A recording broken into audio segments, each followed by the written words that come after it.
ಶ್ರೀ ಗುರು ರಾಘವೇಂದ್ರಾಯ ನಮಃ. ಪಾದವನು ಕಂಡು ಪಾವನನಾದೆನೋ ಮೋದಮತ ಚಂದ್ರ ಗುರು ರಾಘವೇಂದ್ರರ ದಿವ್ಯ ಪಾದವನು ಕಂಡು ಪಾವನನಾದೆನೋ. ಕನಸಿನಲ್ಲಿ ಕನವರಿಸಿ ಕರವ ತೋರಿ ಕನಿಕರಿಸಿದೆ, ಕರುಣಾಳು ನೀ ಕಾಪಾಡು ಎನ್ನಲು ಅಭಯವ ಇತ್ತು ಕರುಣಿಸಿದೆ. ರಕ್ಷಕನೀ ಇರುವಾಗ ಭಕ್ಷಕರು ನೂರಾರು ಬಂದರೇನು, ಅಕ್ಷಯವ ಕೊಡುವ ಮಂತ್ರಾಕ್ಷತೆ ಇರಲು ನಕ್ಷೆಯು ಏತಕ್ಕೆ ನಿನ್ನ ಹುಡುಕಲು ಸ್ವಾಮಿ. ಕಾಪಾಡು ಶ್ರೀ ಗುರುವೇ, ಜಗದ್ಗುರುವೇ, ಶ್ರೀ ಕರುಣಾಮಯಿಯೇ. ಬಾರೋ ನಮ್ಮ ಮನೆಗೆ ಶ್ರೀ ರಾಘವೇಂದ್ರ, ಬಾರೋ ನಮ್ಮ ಮನೆಗೆ, ಬಾರೋ ನಮ್ಮ ಮನೆಗೆ, ನಿನ್ನ ಪಾದ ಸೇವೆಯ ಮಾಡುವೆ, ಪಾಪಗಳನ್ನು ಕಳೆದು ಪಾವನ ಪಾದಗಳ ಪೂಜೆಯ ಮಾಡುವೆ. ಕರವನು ಮುಗಿಯುತ್ತ ಮುಕ್ತಿಯ ಬೇಡುವೆ, ಶಕ್ತಿಯ ನೀಡು ಬಾ, ಕಷ್ಟಗಳ ಎದುರಿಸಲು ಶಕ್ತಿಯ ನೀಡು ಬಾ. ಬಾರೋ ನಮ್ಮ ಮನೆಗೆ ಶ್ರೀ ಗುರು ರಾಘವೇಂದ್ರ. ಸ್ನೇಹಿತರೆ, ಗುರುವಾರ ಗುರು ರಾಯರನ್ನು ನೆನೆಯೋಣ. ಹಾಗೆ ರಾಯರ ಅನುಗ್ರಹವನ್ನು ಪಡೆಯಲು ರಾಘವೇಂದ್ರ ಅಷ್ಟಾಕ್ಷರ ಸ್ತೋತ್ರವನ್ನು ಪಠಿಸಿದ್ರೆ ಸಾಕು, ರಾಯರ ಅನುಗ್ರಹವನ್ನು ಪಡೆಯೋದು ಖಂಡಿತ. ಶ್ರೀ ರಾಘವೇಂದ್ರ ಅಷ್ಟಾಕ್ಷರ ಸ್ತೋತ್ರವನ್ನು ಶ್ರೀ ಗುರು ಜಗನ್ನಾಥದಾಸರು ಸಾಮಾನ್ಯ ಜನರ ಮನೋವ್ಯಾಚ್ಯಾರ್ಥಗಳೆಲ್ಲ ಪೂರ್ಣಗೊಳ್ಳಲಿ ಹಾಗೂ ಪ್ರತ್ಯೇಕವಾಗಿ ಸ್ತ್ರೀಯರಿಗೆ ಸಕಲ ಭಾಗ್ಯಗಳನ್ನು ಅನುಗ್ರಹಿಸುವ ಶ್ರೇಷ್ಠವಾದ ಸ್ತೋತ್ರವನ್ನು ಅರ್ಪಿಸಿದ್ದಾರೆ. ಪ್ರತಿದಿನ ಶ್ರೀ ರಾಘವೇಂದ್ರಾಯ ನಮಃ ಎಂದು 108 ಬಾರಿ ಯಾರು ಸ್ತುತಿಸುತ್ತಾರೋ ಅವರಿಗೆ ಸಕಲ ಅಭಿಷ್ಟಗಳು ಕೂಡ ಲಭಿಸುತ್ತದೆ. ಹಾಗೆ ಅರ್ಥ ಏನು ಅಂತ ನೋಡೋಣ. ಅಂದರೆ ಶ್ರೀ ರಾಘವೇಂದ್ರಾಯ ನಮಃ ಎಂಬ ಅಷ್ಟಾಕ್ಷರ ಮಂತ್ರವು ಮಹಾಪಾತಕಗಳನ್ನು ಕಳೆಯುವಂಥದ್ದಾಗಿದೆ. ಇದರಲ್ಲಿರುವ ಒಂದೊಂದು ಅಕ್ಷರವು ಸರ್ವಕಾಮ್ಯಾರ್ಥಗಳನ್ನು ಕೊಡುವಂತಹದ್ದಾಗಿದೆ. ಅರ್ಥ ನೋಡೋದಾದರೆ, ರಾಕಾರದ ಉಚ್ಚಾರಣೆಯಿಂದ ರೋಗಹಾನಿಯಾಗುವುದರಲ್ಲಿ ಸಂಶಯವಿಲ್ಲ. ಗಾಕಾರದ ಉಚ್ಚಾರದಿಂದ ಬಲಪುಷ್ಟಿ, ಆಯುಷ್ಯ ಮತ್ತು ತೇಜಸ್ಸು ವರ್ಧಿಸುತ್ತದೆ. ವಾಕಾರೋಚ್ಚಾರಣದಿಂದ ಭಕ್ತನು ವಾಂಛಿತಾರ್ಥಗಳನ್ನೆಲ್ಲ ಪಡೆಯುತ್ತಾನೆ. ದ್ರಾಕಾರದ ಉಚ್ಚಾರಣದಿಂದ ಪಾಪಗಳ ರಾಶಿಯೂ ಕೂಡಲೇ ನಿವಾರಣೆಯಾಗುತ್ತದೆ. ಯಾಕಾರಣ ಅರ್ಥದಿಂದ ಉಚ್ಚಾರದಿಂದ ಯಮಬಾಧೆಯು ನಿಶ್ಚಿತವಾಗಿಯೂ ನಿವಾರಿಸಲ್ಪಡುತ್ತದೆ. ನಕಾರದ ಉಚ್ಚಾರದಿಂದ ಭಕ್ತನು ರಾಜ ಪದವಿಯನ್ನು ಹೊಂದುತ್ತಾನೆ. ಮಾಕಾರೋಚ್ಚಾರದಿಂದ ಇಂದ್ರನ ಐಶ್ವರ್ಯವನ್ನು ಪಡೆಯುವನು.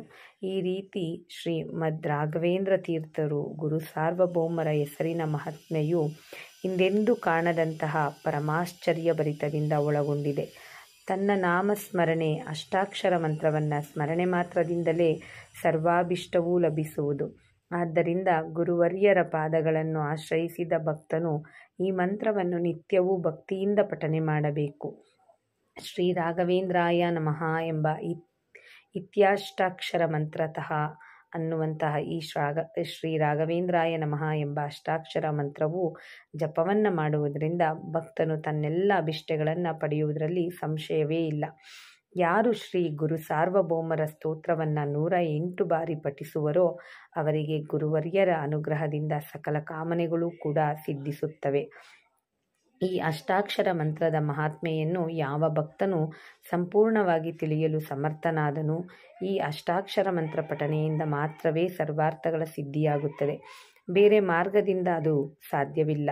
ಅರ್ಥ, ಶ್ರೀ ರಾಘವೇಂದ್ರ ತೀರ್ಥರೆಂಬ ಗುರುವರ್ಯರ ಪಾದ ಕಮಲಗಳನ್ನು ಸದಾ ಸೇವಿಸುತ್ತಿರುವ ಸ್ವಾಮಿರಾಯ ಎಂಬುವರಿಂದ ಗುರುಗಳಿಗೆ ಪ್ರೀತಿಯನ್ನುಂಟು ಮಾಡುವ ಶುಭಕರವಾದ ಈ ಅಷ್ಟಾಕ್ಷರ ಸ್ತೋತ್ರವು ವಿರಚಿಸಲ್ಪಟ್ಟಿದೆ. ಸ್ನೇಹಿತರೆ ನೋಡಿ, ಯಾರೆಲ್ಲ ನಾವು ರಾಯರ ಅಷ್ಟಾಕ್ಷರ ಮಂತ್ರವನ್ನು ಸ್ಮರಣೆ ಮಾತ್ರದಿಂದಲೇ ಸರ್ವಾಭಿಷ್ಟವೂ ಲಭಿಸುತ್ತದೆ ಅಂತ ಹೇಳ್ತಾರೆ. ಅಂದರೆ ಶ್ರೀ ರಾಘವೇಂದ್ರಾಯ ನಮಃ ಎಂಬುವಂತಹ ಇತ್ಯಾಷ್ಟಾಕ್ಷರ ಮಂತ್ರವನ್ನು ನಾವು ಸ್ಮರಣೆ ಮಾತ್ರದಿಂದಲೇ ರಾಯರನ್ನು ಒಲಿಸ್ಕೊಳ್ಬಹುದು. ನಮ್ಮ ಏನೆಲ್ಲ ಅಭಿಷ್ಟಗಳು ಇದೆಯೋ ಸರ್ವಾಭಿಷ್ಟಗಳು ಕೂಡ ಲಭಿಸುತ್ತದೆ ಈ ಒಂದು ಅಷ್ಟಾಕ್ಷರ ಮಂತ್ರದಿಂದ ಅಂತಲೇ ಹೇಳ್ಬೋದು. ಸ್ನೇಹಿತರೆ, ಯಾರು ಶ್ರೀ ಗುರು ಸಾರ್ವಭೌಮರ ಸ್ತೋತ್ರವನ್ನು 108 ಬಾರಿ ಪಠಿಸ್ತಾರೋ ಅವರಿಗೆ ಗುರುವರ್ಯರ ಅನುಗ್ರಹವು ಸಕಲ ಕಾಮನೆಗಳು ಕೂಡ ಸಿದ್ಧಿಸುತ್ತೆ ಅಂತಲೇ ಹೇಳ್ಬೋದು. ಈ ಅಷ್ಟಾಕ್ಷರ ಮಂತ್ರದ ಮಹಾತ್ಮೆಯೇ ಅಂಥದ್ದು. ಯಾವ ಭಕ್ತನು ಸಂಪೂರ್ಣವಾಗಿ ತಿಳಿಯುತ್ತಾನೋ ಅವನು ಸಮರ್ಥನಾಗಿರುತ್ತಾನೆ. ಈ ಅಷ್ಟಾಕ್ಷರ ಮಂತ್ರ ಪಠನೆಯಿಂದ ಮಾತ್ರವೇ ಸರ್ವಾರ್ಥಗಳು ಸಿದ್ಧಿಯಾಗುತ್ತದೆ. ಬೇರೆ ಯಾವ ಮಾರ್ಗದಿಂದಲೂ ಕೂಡ ಸಾಧ್ಯ ಆಗೋದೇ ಇಲ್ಲ. ಹಾಗೆ ರಾಘವೇಂದ್ರ ತೀರ್ಥರೆಂಬ ಗುರುವರ್ಯರನ್ನು ಪಡೆದ ನಾವುಗಳೇ ನಿಜಕ್ಕೂ ಕೂಡ ಸಂತೃಪ್ತಿಯನ್ನು ಹೊಂದುವಂತಹ ಪ್ರಜೆಗಳು. ಹಾಗೆ ರಾಯರು ಅವರ ಮಕ್ಕಳಿಗಾಗಿ ಈ ಅಷ್ಟಾಕ್ಷರ ಮಂತ್ರವನ್ನು ಲಭಿಸಿದ್ದಾರೆ. ಪ್ರತಿದಿನವೂ ಕೂಡ ಶ್ರೀ ರಾಘವೇಂದ್ರಾಯ ನಮಃ ಎಂಬುವಂತಹ ಅಷ್ಟಾಕ್ಷರ ಮಂತ್ರವನ್ನು 108 ಬಾರಿ ಯಾರು ಸ್ತುತಿಸುತ್ತಾರೋ ಅವರಿಗೆ ಸಕಲ ಅಭಿಷ್ಟಗಳು ಕೂಡ ಲಭಿಸುತ್ತದೆ. ಹಾಗೆ ಶ್ರೀ ರಾಘವೇಂದ್ರ ಅಷ್ಟೋಕ್ಷರ ಸ್ತೋತ್ರವನ್ನು ಹೆಚ್ಚಾಗಿ ಸ್ತ್ರೀಯರು ಪಠಿಸುವುದರಿಂದ ಸ್ತ್ರೀಯರಿಗೆ ಸಕಲ ಭಾಗ್ಯಗಳನ್ನು ಕೂಡ ಅನುಗ್ರಹಿಸುವ ಶ್ರೇಷ್ಠವಾದಂತಹ ಸ್ತೋತ್ರ ಕೂಡ ಇದು ಅಂತಲೇ ಹೇಳ್ಬೋದು. ಅಷ್ಟಾಕ್ಷರ ಮಂತ್ರ, ರಾಯರ ಅಷ್ಟಾಕ್ಷರ ಮಂತ್ರವನ್ನು ಸ್ತ್ರೀಯರು ಪಠಿಸೋದ್ರಿಂದ ಅವರಿಗೆ ಸಕಲ ಭಾಗ್ಯಗಳನ್ನು ಕೂಡ ರಾಯರು ಕೊಡ್ತಾರೆ ಅಂತಲೇ ಹೇಳ್ಬೋದು. ಸ್ನೇಹಿತರೆ, ಯಾರೆಲ್ಲ ನಮಗೆ ಸ್ತೋತ್ರಗಳನ್ನು ಪಠಿಸೋದಕ್ಕಾಗೋದಿಲ್ಲ, ತುಂಬ ಕಷ್ಟ ಆಗ್ತಿದೆ, ಉಚ್ಚಾರಣೆಯಲ್ಲಿ ತಪ್ಪಾಗ್ತಿದೆ ಅನ್ನೋರು ನಿಮ್ಗೆ ಯಾವುದೂ ಬೇಡ, ಶ್ರೀ ರಾಘವೇಂದ್ರಾಯ ನಮಃ ಅನ್ನುವಂತಹ ಮೂಲ ಮಂತ್ರ ಅಷ್ಟಾಕ್ಷರ ಮಂತ್ರವನ್ನು ನೀವು ದಿನಕ್ಕೆ 108 ಬಾರಿ ಆದರೂ ಪಠಿಸಿ. ದಿನ ಕೂಡ ಆಗಿಲ್ಲ ಅಂದರೆ ಗುರುವಾರದ ಸಮಯದಲ್ಲಿ ರಾಯರನ್ನು ಪೂಜಿಸುವ ವೇಳೆಯಲ್ಲಾಗಲಿ ಅಥವಾ ಗುರುವಾರದ ಬೆಳಗ್ಗೆ ಆಗಲಿ ಗುರುವಾರದ ಸಂಜೆಯಾಗಲಿ 108 ಬಾರಿ ರಾಯರ ಅಷ್ಟಾಕ್ಷರ ಮಂತ್ರವನ್ನು ಜಪಿಸಿ ಸಕಲ ಇಷ್ಟಾರ್ಥಗಳನ್ನು ನೀವು ಪಡೆದುಕೊಳ್ಳಿ ಅಂತ ಹೇಳ್ತಾ, ಓಂ ಶ್ರೀ ರಾಘವೇಂದ್ರಾಯ ನಮಃ. ಎಷ್ಟು ಅಷ್ಟಾಕ್ಷರ ಮಂತ್ರದಲ್ಲಿ ಅಡಗಿದೆ ಅಲ್ವಾ? ಅರ್ಥನೇ ಹುಡುಕ್ತಾ ಹೋದರೆ ನಮಗೆ ಓಂ ಶ್ರೀ ರಾಘವೇಂದ್ರಾಯ ನಮಃ ಅನ್ನುವ ಅರ್ಥದಲ್ಲಿ ಅಷ್ಟಾಕ್ಷರ ಮಂತ್ರದಲ್ಲಿ ಗುರುಗಳನ್ನು ನಾವು ಎಲ್ಲವನ್ನು ಕೇಳುವಂತಹ ಒಂದು ಮಾರ್ಗವನ್ನು ಆ ರಾಯರ ಒಂದು ರಾಘವೇಂದ್ರಾಯ ನಮಃ ಅನ್ನುವ ಒಂದು ಅಷ್ಟಾಕ್ಷರ ಮಂತ್ರದಲ್ಲೇ ನಾವು ಕೇಳುವುದೆಲ್ಲವನ್ನು ಕೊಡುವಂತಹದ್ದು ಅಡಗಿದೆ ಅಂತಲೇ ಹೇಳ್ಬೋದು. ಸ್ನೇಹಿತರೆ, ಯಾರಿಗೆ ಕಷ್ಟ ಆಗೋದಿಲ್ಲ, ಇದು ಶ್ರೀ ರಾಘವೇಂದ್ರಾಯ ನಮಃ ಅನ್ನುವಂತಹದ್ದು ತುಂಬಾ ರಾಯರ ಒಂದು ಹೆಸರನ್ನೇ ಅಷ್ಟಾಕ್ಷರ ಮಂತ್ರವನ್ನಾಗಿ ಕರೆದಿದ್ದಾರೆ. ಆದ್ದರಿಂದ ಶ್ರೀ ರಾಘವೇಂದ್ರಾಯ ನಮಃ ಎನ್ನುವುದು ತುಂಬಾ ಸೂಕ್ತವಾದಂತಹ ಒಂದು ರಾಯರ ಒಂದು ಮೂಲಮಂತ್ರ ಅಂತಲೇ ಹೇಳ್ಬೋದು. ಈ ಅಷ್ಟಾಕ್ಷರ ಮೂಲಮಂತ್ರವನ್ನು ನೀವು ದಿನಕ್ಕೆ 108 ಬಾರಿ ಪಠಿಸೋದ್ರಿಂದ ನಿಜಕ್ಕೂ ಕೂಡ ಸಕಲ ಅಭಿಷ್ಟಗಳು ಲಭಿಸುತ್ತೆ ಅಂತ ಹೇಳ್ತಾ ಇವತ್ತಿನ ಒಂದು ವಿಡಿಯೋನ ಮುಗಿಸ್ತಿದ್ದೀನಿ.